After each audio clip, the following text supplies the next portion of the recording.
Sa Hong Kong, isang kontrobersyal na kaso ang gumulantang sa publiko tungkol sa isang Filipina na domestic helper dahil sa laki ng halagang sangkot sa krimen. Si Carmelita Galaynones, isang domestic worker na mahigit isang dekadang naninilbihan sa isang kilala at mayamang pamilya sa Hong Kong, ay inakusahan at sa kalaunan ay hinatulang nagnakaw ng mahahalagang alahas na nagkakahalaga ng mahigit 14 million Hong Kong dollars o humigit kumulang 9 million pesos mula sa kanyang mga amo. Paano nga ba nauwi sa pagnanakaw ng milyong halaga ang mahigit isang dekadang tiwala ng mga amo? Ano ang nagtulak sa kanya na traidorin ang pamilyang kung ituring siya ay bahagi ng kanilang pamilya? Bago tayo magumpisa, baka pwede pa like ng video na ito. Malaking bagay na to sa aming mga content creators. Maraming salamat po.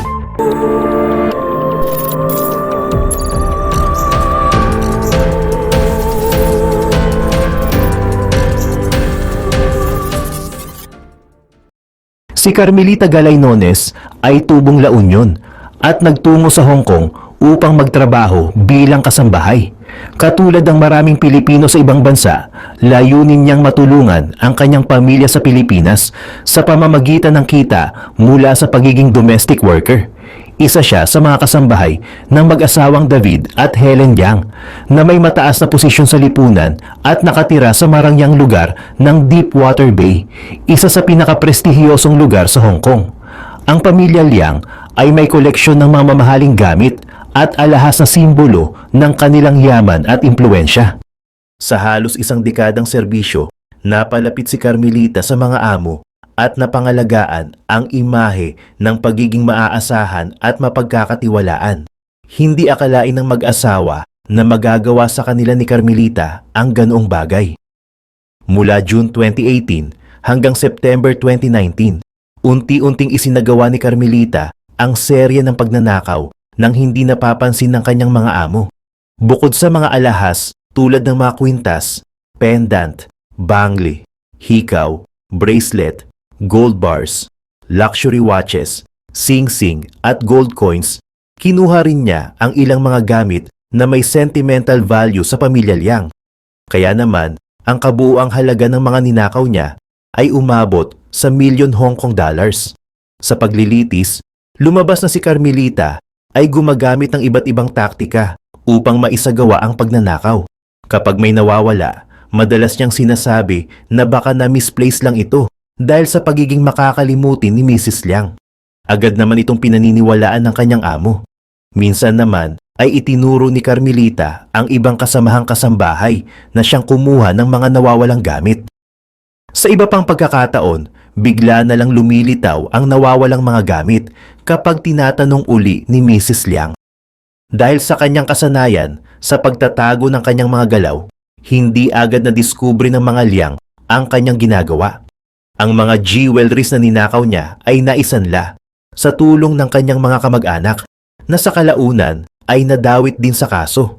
Ayon sa mga ulat, ginamit umano ni Carmelita ang perang napagsanlaan para sa mga gastusin sa pagpapagamot ng kanyang ina na sumailalim sa dialysis, na sa kasamaang palad ay pumanaw rin. Subalit lumabas sa investigasyon na may mga ari-arian ito tulad ng bahay, lupa at sasakyan na naiuugnay sa kanya. Sa loob ng panahong paninilbihan ni Carmelita sa pamilya Liang ay maingat at palihim niyang ninakaw ang mahahalagang ari-arian ng pamilya. Narito ang ilan sa mga bagay na kanyang kinuha. June 17 to July 27, 2018, 8 na kwintas, 7 bangles, 11 na pares ng hikaw, 2 bracelet, isang 50-gram gold bar, isang 187-gram gold bar, 10 na sing-sing at 31 gold coins. Ang tinatayang halaga ay 6 million Hong Kong dollars or 42 million pesos. Isang espesyal na kaso, 2 Patek Philippe na relo na pag-aari ng kanyang amo, nagkakahalaga ng 200,000 Hong Kong dollars or 1.4 million pesos. Nasangla niya ito ng 17,000 Hong Kong dollars or 119,000 pesos. Ngunit hindi na nabawi ang mga ito. June to December 2018, mga kwintas, 2 bangles, 7 pares ng hikaw at isang bracelet.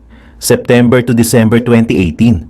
23 na kwintas, 3 bracelets, 2 bangles, isang pares ng hikaw, isang pirasong hikaw, 11 na pendants at 5 singsing. June 3, 2018 to February 11, 2019. 6 na kwintas, 7 bangles, 6 na singsing at 4 na pares ng hikaw. Ang kabuuan ng lahat ng kanyang mga nakuha ay ang sumusunod: 38 necklaces, 23 bangles, 40 na pares ng hikaw, 16 bracelets, 2 gold bars na may kabuuang timbang na 237 grams, 4 luxury watches, 25 na singsing, 31 gold coins at iba pang mga accessories. Bukod sa mga alahas, tinangay rin ni Carmelita ang pera na nagkakahalaga ng 28,000 pesos, isang diamond necklace na nagkakahalaga ng 750 Hong Kong dollars o humigit kumulang 5 milyong piso. Sa kasamaang palad, hindi na nabawi ng mag-asawa ang kwintas na ito mula sa anumang pawn shop. Ang karamihan sa mga ninakaw ay gawa sa ginto at may mga brilyante. Dagdag pa sa mga sentimental na halaga ng mga ito. Bukod sa mga jewelries na personal niyang itinago, ipinatago rin ni Carmelita ang iba pang mga ninakaw sa kanyang kapatid na si Marina. Ang kabuuang halaga na ipinatago niya sa kapatid ay umabot ng halos 35 milyon pesos. Kabilang na dito ang 23 na kwintas, 3 bracelet, 11 na pares ng hikaw, 1 brooch na hikaw, 11 pendants, 5 singsing, 3 relo, 2 bangles, cash na nagkakahalaga ng $4,000, Chanel jewelry na nagkakahalaga ng 120,000 Hong Kong dollars, at costume jewelry na nagkakahalaga ng $3,000. Bandang June 27 at August 11, 2019, kinuha naman ni Carmelita ang 2 luxury Piaget watches ng mag-asawa. Ang bawat isa sa mga relong ito ay nagkakahalaga ng 100,000 Hong Kong dollars o halos 700,000 pesos. Dahil sa pagkawala ng mga relo, nagsimula nang mapansin ng mag-asawang Liang na may kakaiba. Naging susi ang pagkawala ng kanilang mamahaling couple watch upang mabunyag ang patuloy na pagnanakaw ni Carmelita. Ang nakakapagtaka pa rito, ang mga jewelries at relong nawala ay nakatago sa isang nakakandadong safe sa silid ng mag-asawa. Laking pagtataka nila nang matuklasan sa pamamagitan ng isang inventaryo na marami na palang mahalagang bagay ang nawala. Ang kabuuang halaga ng mga ninakaw ay tinatayang aabot ng millions of Hong Kong dollar. Isang halagang hindi maaaring balewalain ng korte na hatulan si Carmelita ng pagkakakulong. Noong July 2019, nabisto ang modus ni Carmelita nang makakita ang mga pulis ng kahina-hinalang dami ng mga records ng pagsasanla niya habang nagsasagawa sila ng regular na inspection sa mga pawn shop. Sa Hong Kong, madalas na ini-inspeksyon ng mga pulis ang mga pawn shop para matukoy kung may mga nakasanlang gamit mula sa nakaw. Ang hindi pangkaraniwang dami ng transaksyon ni Carmelita ang nagtulak sa mga pulis na magsagawa ng mas malalim na investigasyon. Noong September 4, pinuntahan ng mga pulis ang bahay ng mag-asawang Liang. Ipinakita nila ang mga picture ng mga alahas na isinangla ni Carmelita at kinumpirma ng mag-asawa na kanila ang mga ito. Sa araw ding iyon, natagpuan ng mga pulis ang ilan pang mga alahas na nakatago sa kwarto ni Carmelita, dahilan para agad siyang arestuhin. Base sa investigasyon, isinasanla ni Carmelita ang mga jewelries sa tulong ng kanyang 2 kamag-anak. Ang ibang jewelries ay itinatago niya sa kanyang kwarto at ang ilan naman ay ipinapatago sa bahay ng kanyang kapatid. Natagpuan ang isang bag na naglalaman ng mga jewelries sa bahay ng amo ng kanyang kapatid. Sa tulong ng mga resibo mula sa pawn shop, napag-alaman ang detalyadong listahan ng kanyang mga ninakaw na nagsilbing ebidensya upang sampahan siya ng 6 na kaso ng pagnanakaw. Para maisakatuparan ang kanyang plano, humingi siya ng tulong sa kanyang pamangkin na si Marie Chris Galay Nones, 32 years old, at sa isa pang kasambahay na si Cristina Noble Alagna, 51 years old. Ang dalawa ay naging mahalagang bahagi ng kanyang plano sa pamamagitan ng pagpapasanla ng mga ninakaw na alahas. Ayon sa depensa, naniwala sina Marie Chris at Cristina na ang mga alahas ay kusang ibinigay kay Carmelita ng pamilya Liang dahil sa kabutihan ng mga ito. Hindi rin daw nakinabang ang dalawa mula sa isinanlang mga alahas. Pero sa kabila ng paliwanag, ang dalawa ay parehong hinatulan ng tig-1 taon at 4 na buwang pagkakulong. Depensa naman ni Cristina, sinabi raw ni Carmelita na regalo ng amo ang mga alahas, kaya hindi niya inakalang galing ito sa nakaw. Dating employer ni Cristina ang nagpadala ng liham, nagsasabing naging matapat ito sa kanya sa loob ng 12 years.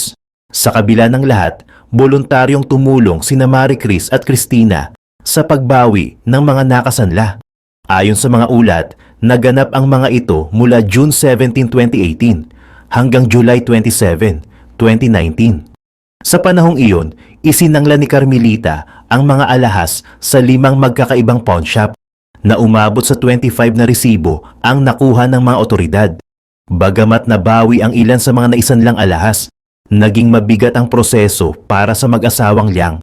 Gumastos sila ng mahigit 1.45 million Hong Kong dollars upang mabawi ang halaga ng mga ninakaw. Karamihan sa mga alahas ay may sentimental value, kaya lalong masakit para sa mag-asawa na hindi na nabawi ang mga iyon. Sa korte, sinabi ng depensa na desperasyon ang nagtulak kay Carmelita na gawin ang krimen. Anila, kinailangan ni Carmelita ng malaking halaga para sa pagpapagamot ng kanyang ina.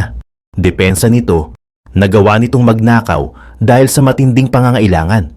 Subalit, nakatuon ang korte sa bigat ng krimen at ang epekto nito sa mga biktima. Samantala, sina Marie Chris Nones at Cristina Alagna na umamin sa kasong may kinalaman sa paghawak ng mga ninakaw na mga alahas ay hinatulan ng tig-1 taon at 4 na buwang pagkakakulong. Isinaalang-alang ng korte ang kanilang pag-amin at pakikipagtulungan sa mga autoridad, ngunit hindi pinalampas ang kanilang naging papel sa krimeng ginawa ni Carmelita. Ayon kay Deputy High Court Judge Bruce Andrew, ipapahayag ang hatol sa susunod na Martes, habang ang tatlo ay mananatiling nakakulong. Sa unang desisyon ay nahatulan si Carmelita ng 4 na taon at 9 na buwan na pagkakakulong. Pero hindi nagtapos ang kaso sa orihinal na sentensya. Noong July 2022, muling sinuri ng Hong Kong Court of Appeal ang kanyang kaso. Sa muling pagdinig ay itinampok ng mga hukom ang bigat ng krimen na kanyang ginawa. Sinabi nila na sinamantala ni Carmelita ang tiwalang ibinigay sa kanya ng mga amo. Kaya ang hatol na 4 na taon at 9 na buwang pagkakakulong ay nadagdagan pa ng 17 months. Sa kabuuan ay umabot ang kanyang sentensya sa 6 na taon at 4 na buwang pagkakakulong. Narito ang detalyadong pagsusuri ng korte. Ang pagbabagong ito ay batay sa una, sistematikong pagpaplano. Ang pagnanakaw ay hindi isang aksidenteng pangyayari, kundi isang maingat at mahabang prosesong isinagawa sa loob ng 10 taon. Pangalawa, malalim na pagtataksil sa tiwala. Bilang kasambahay, si Carmelita ay pinagkatiwalaan ng pamilya Liang sa kanilang tahanan at mahahalagang ari-arian. Pangatlo, ang halaga ng mga ninakaw. Ang kabuang halaga ng mga ari-arian ay umaabot sa antas na nagdulot ng malalim na epekto sa pamilya. Ang hatol ay isang mahalagang paalala sa bigat ng pananagutan ng mga manggagawa sa posisyon ng tiwala. Ayon sa desisyon, hindi sapat ang naunang sentensya upang maipakita ang bigat ng kanyang mga ginawa. Itinuring ng korte na ang ganitong pag-abuso sa tiwala ay isang mabigat na krimen, lalo na sa isang gobyerno tulad ng Hong Kong, kung saan malaki ang pagpapahalaga sa relasyon ng mga employer at kasambahay. Ang sistematikong pamamaraan ni Carmelita ay naging mahalagang aspeto ng pagsusuri ng korte. Hindi ito isang biglaang desisyon o nag-ugat mula sa isang agarang pangangailangan. Ayon sa mga hukom, sa halip, pinatunayan ng ebidensya na maingat niyang pinlano ang pagnanakaw sa pamamagitan ng dahan-dahang pagkuha ng mga gamit upang maiwasan ang pagdududa ng pamilya Liang. Sa loob ng 10 taong pagtatrabaho sa pamilya, unti-unti niyang sinamantala ang mataas na antas ng tiwalang ibinigay sa kanya. Ang ganitong klaseng gawain ay hindi lamang isang simpleng pagnanakaw ng ari-arian, kundi pati na rin ng dignidad at tiwala ng pamilya. Bukod sa detalyado at planadong kilos, tinanggihan din ng korte ang argumento ni Carmelita na ang kanyang ginawa ay para sa makataong dahilan. Sa kanyang depensa, sinabi niyang ang mga ninakaw ay isinanglan niya upang makalikom ng pera para sa pagpapagamot ng kanyang ina.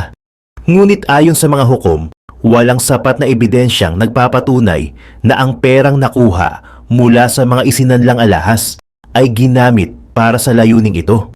Ang kawalan ng anumang dokumentasyon tulad ng mga resibo ng medikal na gastusin o iba pang kaugnay na ebidensya ay naging mahalagang dahilan upang hindi tanggapin ng korte ang kanyang paliwanag. Dagdag pa rito, ipinunto ng mga hukom na ang paraan ng pagnanakaw, maingat, palihim at dahan-dahan ay nagpapakita ng kawalan ng integridad at sinadya niyang planuhin para hindi siya mahuli sa loob ng mahabang panahon. Ang mga ito ay malinaw na punto na nagpapatunay na ang ginawa ni Carmelita ay hindi simpleng bunga ng biglaang kagipitan, kundi isang desisyong nagpapakita ng kawalang galang sa kanyang mga employer. Ang ganitong pagpapabigat ng hatol ay naglalayong magbigay ng malinaw na mensahe sa publiko na ang pag-abuso sa tiwala, lalo na sa konteksto ng employer at kasambahay na relasyon, ay may katumbas na mabigat na parusa. Ayon sa korte, mahalaga ang ganitong hakbang upang mapanatili ang mataas na antas ng tiwala at respeto sa mga ganitong relasyon sa Hong Kong. Ang desisyon ng korte ay may malawak na implikasyon, hindi lamang para sa kaso ni Carmelita, kundi pati na rin sa lipunang ginagalawan niya. Ang employer at kasambahay na relasyon sa Hong Kong ay isang mahalagang aspeto ng maraming pamilya, at ang tiwala sa ganitong ugnayan ay pundasyon ng maayos na samahan. Sa pamamagitan ng pagpapataw ng mabigat na parusa, ipinapakita ng korte na hindi maaaring baliwalain ang ganitong uri ng pag-abuso. Higit pa rito, ang hatol ay nagsisilbing babala sa mga individual na maaaring sumubok na gumawa ng parehong krimen. Ipinapakita nito na ang legal na sistema sa Hong Kong ay hindi nagpapabaya sa ganitong uri ng kaso at handang ipatupad ang mga nararapat na hakbang upang mapanatili ang integridad at katarungan. Sa kaso ni Carmelita, malinaw na binigyang diin ng korte ang kahalagahan ng pagtitiwala, responsibilidad at integridad, hindi lamang sa personal na antas, kundi pati na rin sa pangkalahatang pananaw ng lipunan. Ang epekto ng krimen ay hindi lamang pinansyal, kundi pati emosyonal. Sa kabila ng pagsisikap ng pamilya Liang na mabawi ang mga ninakaw na gamit, kinailangan nilang magbayad ng mahigit 1.45 million Hong Kong dollars upang matubos ang ilan sa mga nasanlang alahas. Maraming mga alahas ang hindi na muling nabawi, kabilang na ang mga may sentimental value para sa pamilya. Sinabi ni David Liang na masakit para sa kanila ang nangyari dahil matagal na nilang nakasama si Carmelita sa bahay. "We trusted her for almost a decade," pahayag ni Liang sa korte. Ang pangyayaring ito ay nagdulot ng malaking kawalan ng tiwala, hindi lamang sa kanya, kundi pati na rin sa ibang mga kasambahay na nagtatrabaho sa parehong kalagayan.